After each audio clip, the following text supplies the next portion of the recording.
we should give away some awards. Let's do that, Jim. Here's our Week 7 awards. Gablett Areas, best on ground. There's Pendles. He won his 4th ANZAC medal. He had 43 touches, Jez. I hate Collingwood, and 18 score involvements is absurd. So, yeah, I think Pendles can have that one. Lockie Neal, honourable mention with his 42, absolutely carving up. And Cozzy just took the piss as well. He was so good against the Tigers. I've got a stat on Pendles. It's the first time he has ever had more disposals than mentions about him playing basketball. First time ever. You don't need to check that. That is a fact. Wait, he played basketball? Yeah, didn't know. I really They only mentioned it 42 times this week. I always have the moments as well where I'm like watching a Channel 7 broadcast versus a Fox footy broadcast, and you're just like, what is this? Yeah. And I get hard. It's very hard. So angry so quickly. I'm like, why am I listening to BT? Anyway. Who is your Gablett Areas this week, Jez? Oh, once again, I couldn't decide.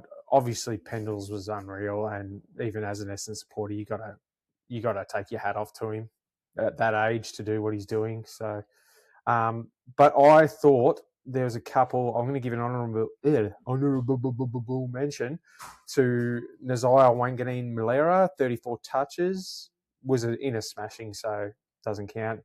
Jack Higgins with 5 goals. I sort of had a question mark on Toby Greene because I think it's a game he needed to have and we've been waiting for a while. 28 and 2 goals and was a massive part of them winning. But the 3 votes is going to the Hornet. 34 disposals and a goal. Yes, it was at home, but it was against a pretty decent side. And as we've been saying, we've wanted to see more from him because he's clearly a talented individual. And the last few weeks, he's really stepped up and been a big part in some pretty good footy by Port Adelaide. So, as I said, I don't rate them, and I still don't after that win. But I think if they've got him playing well, going alongside with Butters, it's going to make things a lot easier for him down the track. So, the Hornet. Great shout, because I think, as soon as Mullen goes to Butters, it just sort of meant that he had to do something. And he did. He backed it up, which was very, very nice. Yep. Who am I buying a beer this week? Aaron Norton, because he survived. That's good. Yeah. Jeez. And obviously Pendlebury. Something a little bit more stiffer than a beer. Maybe. His neck's as stiff as anyway. So it's just like, well, I need a stiff drink to lessen the stiffness. Here we go.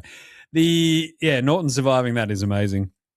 And good on him. But Pendles as well. I mean, 43 touches, wins that 4th ANZAC medal, is taking the week off, just going full RDO. So he can have a couple of tins. So, Pendles, my shout. Good on him. Just old man River having a crack. Who you got there, Jez? Well, I am going to buy a beer for Ross Lyon because I like the way he handled the whole situation with the Indigenous boys, and I think it should be a blueprint for the way clubs should handle it and not let the media get involved and blow it up. And he's had a rough couple of weeks, and I think it would have been very different had they lost to West Coast. I think there might have been a little bit more made of it, but I like the way he came out and was straight on the front foot. So I would happily buy Ross a beer this week. Hopefully he doesn't put it into some concoction in his lab as a mad scientist that he is. But yeah, Ross can have a beer from me this week. I like it. The Ben Mackay Spud of the Week. Spud. I'm just going to start calling this the Lewis Young Spud of the Week award because load it. Basically, the 2 goals that I alluded to earlier to Shea Bolton were directly Lewis Young related. And I am filled with exactly zero confidence in that poor young man. And it's kind of weird that they kind of keep feeding him to the wolves, but it's like, I don't know what he does good.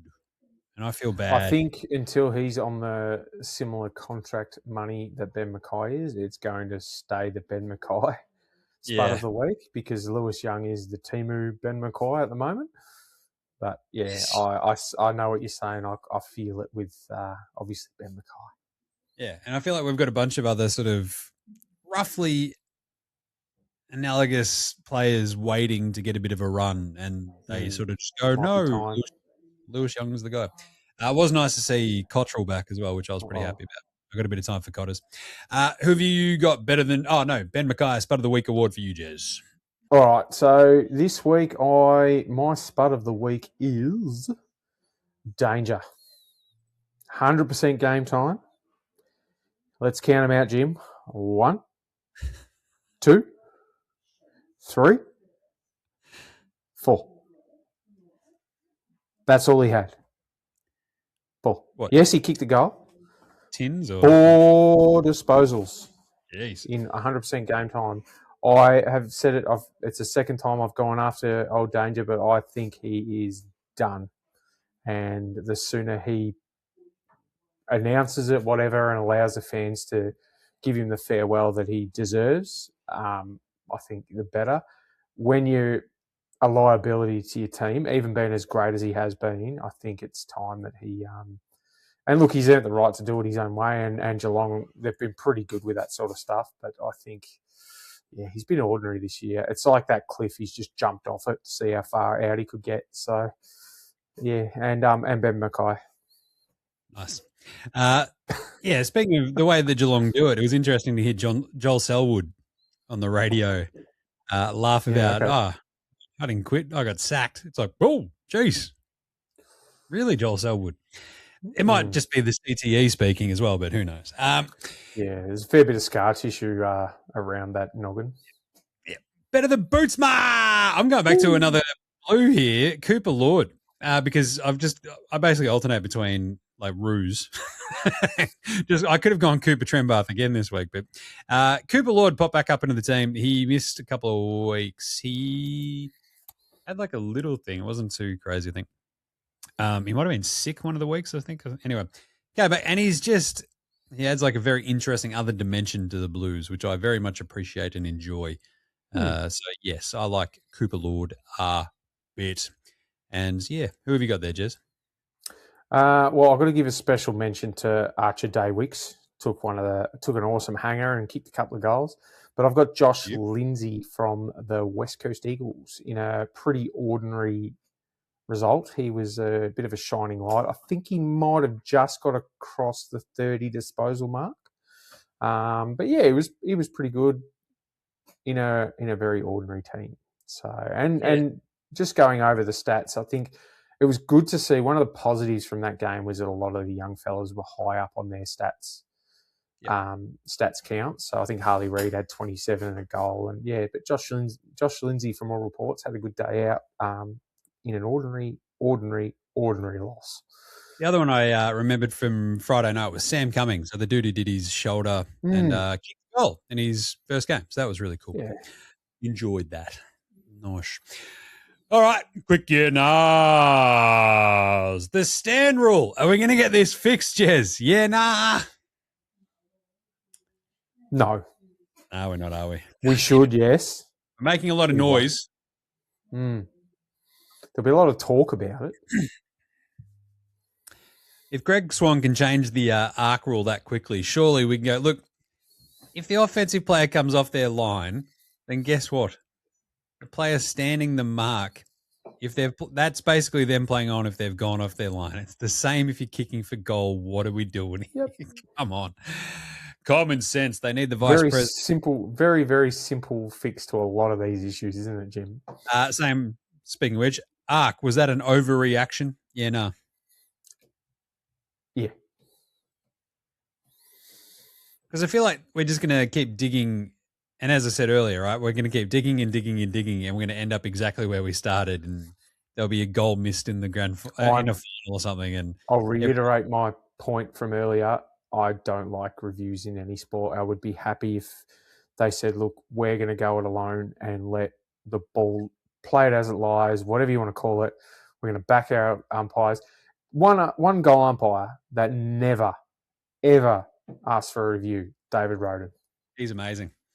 And they should have him as the benchmark, the example. This is how you need to approach it. And maybe it's the fact that he's played a couple of hundred games, probably helps. But there's a severe. It's like they feel like they're too scared to make a mistake or they're going to get slapped on the wrist. So it's not ideal. We could also go and buy a beer, actually, just to throw it back to the boundary umpire, Patrick Deneen, who apparently broke his arm in 3 places when he went down the other night. So it looked pretty floppy when he got up. It did not look healthy at all. Speaking of David Roden, because he was like the backup umpire. That would have been good to watch him running around. And that's right. They had one boundary umpire for that period of game, and you could hear the commentary going off their head going, what are they going to do with one boundary umpire? Probably the same thing they used to do with one field umpire. Just get on with it. Just run and shush. This one came up this week. Do we need to be honouring the troops even more all the time, every week of the AFL, Jez? Yeah, nah. Nah. Thank you. I think it just. Sorry, I'm going to cut you off there, but just judging by the basketball that I watch, and the American sport that we both watch a fair bit of, I don't even know the word for it, how I can say it nicely without offending children.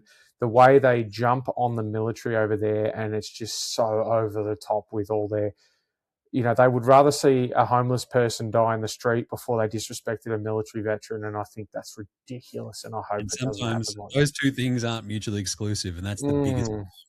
Correct, I think we do a really good job at it as it stands, and I think where it is right now, we've got it pretty much spot on. Yep. I don't think we need to improve it. I think we do too. So there's 2 words I want to throw in there: indoctrination. It's sort of what you're looking at when you've got all this messaging all the time about troops, military, strong, tough. You're like, all right, settle down. And the other one is fetishization, right? And it sort of fetishizes the military. And it's both, I think, collectively not very good for a nation's psyche. Having lived in the States for so long, it's nuts how much it just whacks you over the head with it. And when this came up over the weekend, it's like, we should have a thing where we honour the troops in every game and get a couple of servicemen and women out there and like they can have seats. And it's like, just settle down. Cool your jets, fella. We do the ANZAC Day stuff so well, and it is an appropriate amount of respect to pay, I think, to all servicemen, 100%. Former and currently serving, right? That's the entire point of that. Like, it's to honour them. So they've got, and it's not just the AFL that do it as well. Like, obviously, every AFL game for that weekend is done. It's every game played around the country. Both of my boys did the pre-game service. Zach's team wore ANZAC jumpers, which were really, really cool. If I've got a photo, I'll chuck one up on the socials. But they're a dark green and white team, and the jumpers look awesome. I didn't even notice they were that until which I like the subtlety of some of the jumpers. You get some clash jumpers and all that stuff that are just out there, and you go, what the? But yeah, I think the AFL and football and even sports that play rugby league, they do it. They all do it so well, and I think if we push it any harder, it's just going to, as you said, it's going to oversaturate the message, and I think the way we do it is perfect, spot on. Leave it, don't touch it. There are plenty of other causes out there that we can dedicate that kind of exposure to before we need to add more to this one. Yeah, because it sort of gets to, I think, the entire idea of like the respect and like paying respects. That's what it's about. And once you start paying respects all the time, then that one time a year when waters it down, doesn't it? It completely waters it down. So yeah. 2 quick ones. Is Toby Greene the greatest giant ever? I think you threw this one in here, Jez. Yeah, nah. It's kind of hard when they've never won anything, isn't it? True. Well, I sort of stole this one, but it got me thinking, and I went back and I actually did some research. So I lied earlier, but there's 2 players left over from the very first Giants game, and that's Toby Greene and Stephen Coniglio. Nice. Which Greene I was sort of suspected, but I didn't realise Coniglio had been around that long, and I probably couldn't split them. You'd have to go with Toby Greene just because he's probably had more X factor type, games where he's won it off his own boot. But Coniglio, if he hadn't have been as injured as he has been over his career, I think we'd be talking about a Brownlow medalist.